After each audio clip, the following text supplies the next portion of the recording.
असणाऱ्या 12 गावांचा आता महत्त्वपूर्ण असा मालमत्तेसंदर्भाचा प्रश्न सुटणार असून येणाऱ्या सोलापूर महानगरपालिका हद्दवाढ भागातील 12 गावांमध्ये सुरू असलेल्या नगर भूमापन, प्रॉपर्टी कार्ड आणि मालमत्ता नोंदणी प्रक्रियेचा आढावा महापौर विनायक कोंड्याल यांच्या अध्यक्षतेखाली घेण्यात आला।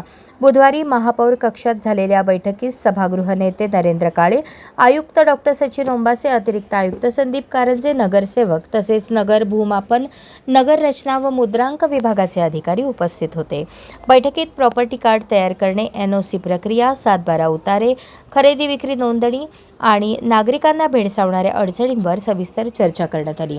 नागरिकांना मालमत्तेची अधिकृत कागदपत्रे वेळेत उपलब्ध व्हावीत यासाठी प्रशासनाने कामकाज अधिक गतीने पूर्ण करण्याच्या सूचना महापौरांनी दिल्या। पुढील 1 वर्षात सर्व 12 गावातील प्रॉपर्टी कार्ड तयार करून नागरिकांना देण्याचे नियोजन असल्याची माहिती प्रशासनाकडून देण्यात आली। दरम्यान या प्रक्रियेची सविस्तर माहिती लोकप्रतिनिधींना मिळावी यासाठी 21 मे 2026 रोजी सकाळी 11 वाजता महानगरपालिकेच्या काउन्सिल हॉलमध्ये विशेष सादरीकरण आयोजित करण्यात आले आहे।